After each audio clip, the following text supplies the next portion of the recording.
حالت جنابت میں اگر غسل سے پہلے کوئی آ جائے اور انسان صاف کپڑے پہن لے تو غسل کے بعد دوبارہ وہی کپڑے پہن سکتے ہیں یا وہ کپڑے ناپاک ہو جاتے ہیں اور کوئی اور کپڑے پہننا ہوتے ہیں؟ نہیں، جب تک کسی کپڑے کو کوئی نجاست لگی ہوئی نظر نہ آئے یا محسوس نہ ہو اس وقت تک وہ کپڑے پاک ہوتے ہیں اور ان کو دوبارہ نہا کر پہن سکتے ہیں۔ ہم نے آج تک ایسے مسائل کا ذکر اپنے گھروں اسکولوں میں کبھی نہیں سنا، اس لیے آج یہ پڑھتے ہوئے بہت مشکل پیش آ رہی ہے۔ اب آپ پڑھاتی ہیں تو بہت سی ٹرمز ایسی ہیں جو کبھی سنی ہی نہیں یا سمجھ ہی نہیں آ رہی۔ مثلاً احتلام کیا ہوتا ہے؟ یہ ٹرم تو کبھی اردو یا انگلش میں سنی ہی نہیں، لا حول ولا قوت۔ تو کبھی اردو یا انگلش میں اس طرح مزی ویٹ ڈسچارج کیا ہوتا ہے؟ میں ان میرڈ ہوں، شاید اس لیے بھی چیزیں مجھے سمجھ میں نہیں آ رہی۔ نہیں، مزی اور احتلام کا تعلق میرڈ یا ان میرڈ ہونے سے نہیں ہے۔ احتلام ہوتا ہے نیند کی حالت میں کوئی ایسا خواب انسان دیکھے کہ جس کے بعد وہ کافی مقدار میں ویٹ ڈسچارج اپنے جسم پر پائے اور ایسا گمان ہو جیسے خدا نخواستہ سوتے ہوئے پیشاب نکل گیا ہے جسم سے۔ ٹھیک ہے، خواب یاد ہو یا نہ ہو۔ جیسے لیکوریا کا ڈسچارج تو خواتین کو عام طور پر معلوم ہی ہے کہ کس طرح ہوتا ہے۔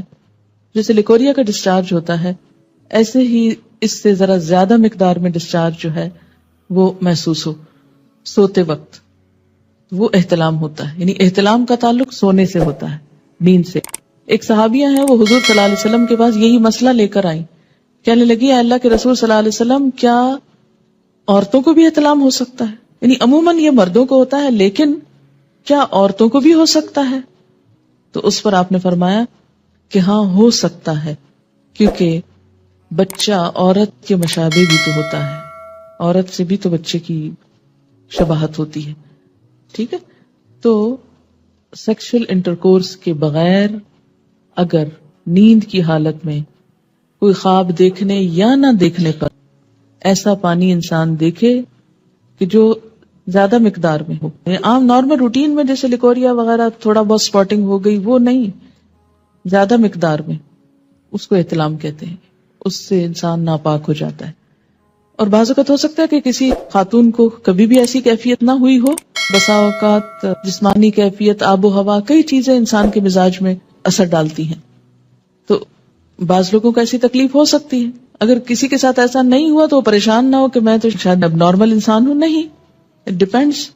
مزید عام طور پر لفظ جو ہے یہ ویٹ ڈسچارج جیسے لیکوریا ہوتا ہے ایسے ہی ہوتا ہے، لیکن یہ جاگتے ہوئے ہوتا ہے، یہ نیند کی حالت میں نہیں، یہ جاگنے کی حالت میں ہوتا ہے۔ اور اس میں عموماً ایسا ہوتا ہے کہ مثلاً کوئی ایسا سین آپ نے دیکھا ہے ٹیلی ویژن میں، یا ایسی کوئی کتاب پڑھی ہے، یا کوئی بھی ایسی چیز کہ جس سے جسم کے اندر خلل آتا ہے، یعنی انسان کے ایموشنز جو ہیں وہ ڈسٹرب ہوتے ہیں، تو ایموشنز کے فرق سے یہ ڈسچارج ہوتا ہے۔ یعنی لیکوریا جو ہوتا ہے بغیر ایموشنز کے ہوتا ہے، لیکن یہ ایموشنل کیفیت کے ساتھ ہوتا ہے۔ ایموشنل کیفیت کے ساتھ جو ویٹ ڈسچارج ہوتا ہے، اس سے استنجا بھی لازم ہے اور وضو بھی لازم ہے، لیکن نہانا لازم نہیں۔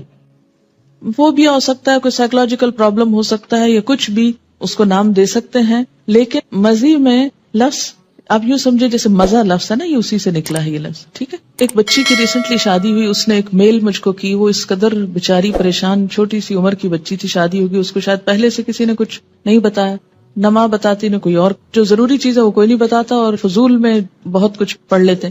تو اب وہ کچھ بہت ہی جینون جو اس کے شوہر کے رویے تھے ان پر وہ اس قدر خوف زدہ تھی اور پریشان کہ شاید میرے ساتھ کوئی بہت ہی گناہ کا کام ہو رہا ہے یا اس طرح۔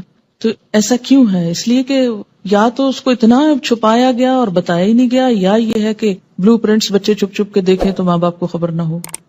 ان رویوں میں بہت نارمل اور بہت فطری انداز میں، نیچرل انداز میں آپ کو بہیو کرنے کی ضرورت ہے۔